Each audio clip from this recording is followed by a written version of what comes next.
Hello everyone. Today I'm going to be discussing Wuthering Heights, and there are going to be spoilers, so consider yourself warned.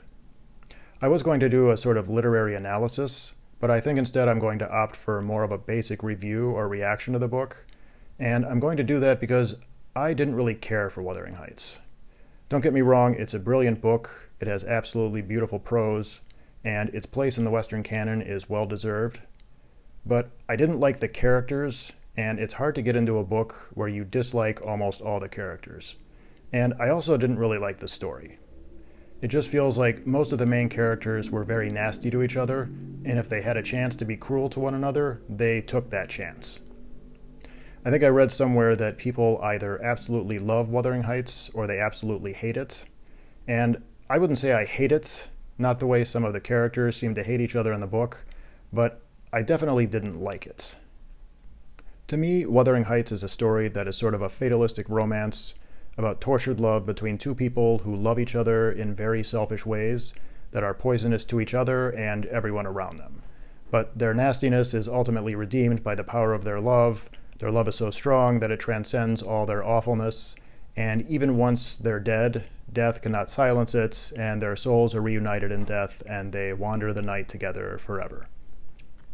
This strikes me as the kind of book I would have loved in my early 20s, and I'm sure I would have loved the gothic atmosphere and the idea that no matter how terrible my girlfriend and I behave towards each other and everyone else, the strength of our love, the intensity of our love would ultimately redeem us. I'm sure my girlfriend and I at the time, if we had read it, would have been signing our love letters to each other as Heathcliff and Catherine respectively. And to me, Wuthering Heights seems like it would find its biggest fans among people who are in their early 20s. Among people who haven't witnessed relationships like these or experienced them themselves and seen the fallout from people who treat each other like this. The characters in this book remind me of a passage from The Great Gatsby.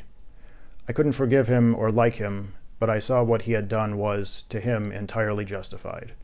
It was all very careless and confused. They were careless people, Tom and Daisy. They smashed up things and creatures and then retreated back into their money, or their vast carelessness, or whatever it was that kept them together, and let other people clean up the mess they had made. But as I'm no longer in my 20s, and no longer dewy-eyed and wearing my heart on my sleeve, and I may be a good deal more cynical, and I have seen people who've treated each other like this and been in a relationship with someone similar to Catherine, this book was really not for me. And when I say I was in a relationship with someone like Catherine, it was not exactly like Catherine and Heathcliff. Neither of us is dead. I'm referring more to Catherine's selfishness. And when I say that this is a book that probably finds its greatest audience among people in their 20s, I'm not trying to be condescending or insult anyone who liked the book. It is a beautifully written book. There's nothing wrong with liking it, and I'm sure there are plenty of people who are not in their 20s who like it. And I'm not implying that everyone who likes it is young and naive or doesn't understand the world yet or something. I'm just going off my own personal experience of when I was in my 20s, and I would have liked this. And now that I'm not in my 20s and have seen something of the world, what I have seen of the world informs my reaction to the book. And having seen people who've behaved this way, I think that is the main reason I didn't really like this book. I've known people like Catherine Earnshaw. I think Catherine is a very selfish and cruel person. She's in love with Heathcliff, but she wants the more refined status and lifestyle Edgar Linton can offer her, and her inability to resolve those two impulses of loving Heathcliff but at the same time wanting the kind of life Edgar Linton can offer leads to almost all the problems in the novel. She mistreats both Edgar and Heathcliff. She is physically abusive to Edgar Linton and marries him without loving him. She doesn't return his affection at all. It's purely about the material things and the social status he can offer. And with Heathcliff, she loves him, but at times she seems embarrassed by him and insults him. She thinks he's beneath her. And it seems like she tries to have it both ways. She wants to marry Edgar and reap the rewards that come with being his wife, but she also still loves Heathcliff and wants to still have Heathcliff. And Heathcliff, in response to Catherine deciding to marry Edgar, is equally nasty, and he takes revenge on Edgar and Catherine by marrying Edgar's younger sister, Isabella, who he verbally and physically abuses once they're married. And after she's passed away, he is just as cruel and abusive to the son he had with her, Linton, who he forces to marry Cathy Linton, Catherine and Edgar's child, who Heathcliff kidnaps in order to gain control over Thrushcross Grange. Catherine reminds me of a woman who moves with her boyfriend when they're in their early 20s to New York or Los Angeles from a smaller town in the Midwest somewhere, and meets a guy who's like a stockbroker, who's a little older and has money and a nice house or a nice apartment, more life experience than her or her boyfriend, and she's attracted to him. He seems exciting because when she's with him, he can take her places and they can do things she or her boyfriend can't afford. And his world seems more attractive than the world she has with her boyfriend and what her boyfriend has to offer. And she starts fooling around with him and wants to be with him because what he can offer is much more exciting than what her boyfriend can offer. But she doesn't want to let go of her boyfriend completely because she still likes him and connects with him. Her boyfriend still fills a need, satisfies something in her that she can't get from the new exciting guy with the exciting life and everything. And she can't choose between the two of them. And she's kind of dancing between one and the other until it all blows up in her face. I actually knew a woman who was dating a guy who was in love with her, and she didn't love him back. And eventually it ended, but he was still in love with her, and it was obvious to her and everyone else. And then she started dating this other guy, and she dated him for a while, and he went on the road for business. They didn't break up. He just went on the road for business, and they were sort of dating from a distance, I guess. And he was gone for several weeks, and she started hanging out with her ex again, the guy who was in love with her. And they weren't dating or sleeping together. They were just hanging out and would go to bars together and stuff like that.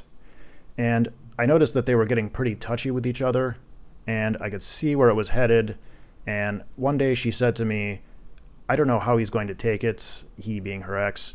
I don't know how he's going to take it when my boyfriend comes back, because he and I are hanging out now, but when my boyfriend comes back, I'm going to be hanging out with him. I'm not going to be hanging out with my ex anymore. And I don't know how he's going to take it. And as gently as I could, because I was friends with all of them, I said some version of, you probably shouldn't be hanging out with him now because he still really clearly likes you and you guys are being fairly close. And when your boyfriend comes back and you start hanging out with him, it's going to be pretty clear to your ex that you were hanging out with him as a placeholder for your boyfriend, because that's what she was doing. And she needed someone to occupy that space while her boyfriend was gone. And she did not like me saying that. She couldn't even admit to herself that that's actually what she was doing. But that was what she was doing. And sure enough, her boyfriend came back. And the first guy, her ex, who was still in love with her, called her one night and was like, do you want to hang out? And she was like, well, my boyfriend's back in town and I'm going to be hanging out with him. And her ex realized what had been happening and what she'd done, and he completely lost it. And he screamed at her over the phone, and then he got drunk and ended up just wandering around the city in the rain and called his mom and told her what happened. And she drove from his hometown, which was like several hours away, to come pick him up and bring him back to his hometown to convalesce. And he still lives there to this day. He had a life where we were all living, and because of her selfishness, he ended up having to move back to his hometown, and it completely derailed his life. And having seen something like that play out among my friends, and then having seen different iterations of that, and just different kinds of selfishness between people who were in love and were just completely selfish about it, Wuthering Heights just reminded me too much of that. And so I just couldn't get into it. But like I said, the writing is absolutely beautiful. The story is very well constructed. And I can see how people could see this as a story of sort of inherited trauma, where people keep transferring their trauma to somebody else, and what's happened to them, they keep doing it to other people. I can see how people can look at it as more like a psychological analysis, similar to Dostoevsky's Crime and Punishment, but I just couldn't get into it. So to finish up, I'm going to read some of the passages that I like from this book. Like I said, the prose was absolutely beautiful, and the first couple of passages I'll read are, in my opinion, some of the best lines in all of literature, and completely justified this book's existence, even though I didn't like it. But I don't regret reading it, primarily for these passages that I'll read here.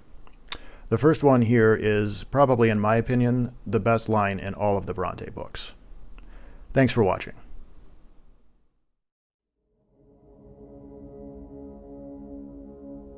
I was only going to say that heaven did not seem to be my home, and I broke my heart with weeping to come back to earth, and the angels were so angry that they flung me out into the middle of the heath on the top of Wuthering Heights, where I woke sobbing for joy. That will do to explain my secret, as well as the other. I've no more business to marry Edgar Linton than I have to be in heaven. And if the wicked man in there had not brought Heathcliff so low, I shouldn't have thought of it. It would degrade me to marry Heathcliff now, so he shall never know how I love him. And that, not because he's handsome, Nellie, but because he's more myself than I am. Whatever our souls are made of, his and mine are the same, and Linton's is as different as a moonbeam from lightning, or frost from fire.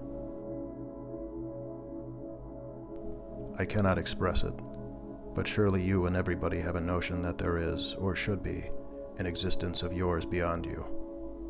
What were the use of my creation if I were entirely contained here? My great miseries in this world have been Heathcliff's miseries, and I watched and felt each from the beginning. My great thought in living is himself. If all else perished and he remained, I should still continue to be. And if all else remained and he were annihilated, the universe would turn to a mighty stranger. I should not seem a part of it. My love for Linton is like the foliage in the woods. Time will change it, I'm well aware, as winter changes the trees. My love for Heathcliff resembles the eternal rocks beneath, a source of little visible delights, but necessary. Nellie, I am Heathcliff. He's always, always in my mind, not as a pleasure any more than I am always a pleasure to myself, but as my own being. I have not broken your heart. You have broken it, and in breaking it, you have broken mine. So much the worse for me that I am strong. Do I want to live? What kind of living will it be when you... Oh God, would you like to live with your soul in the grave? Hush, my darling. Hush, hush, Catherine. I'll stay. If he shot me so, I'd expire with a blessing on my lips.